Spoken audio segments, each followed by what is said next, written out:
Hello everyone, welcome to Make Gaming Easy. Today in this video, I'm going to show you how to uninstall Among Us. So without any further ado, let's get started. So there are three ways to uninstall this app. The first way is to simply tap and hold on the app.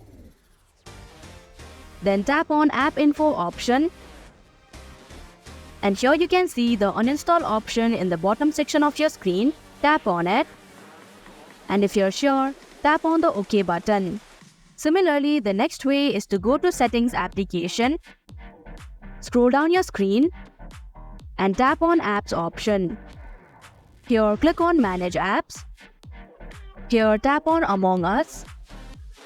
Here you can see the uninstall option in the bottom section of your screen. Tap on it. And if you're sure, tap on the OK button. And finally, the last way is to go to Play Store application. In the search bar, type in Among Us.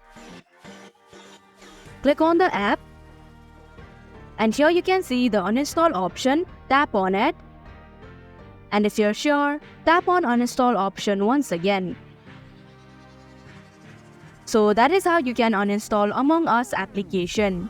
Thank you for watching Make Gaming Easy. I hope this video was helpful to you. If it was, hit the like button and comment down if you have any questions or feedback. Also, if you are new to our channel, subscribe and hit the bell icon so that you don't miss our upcoming videos.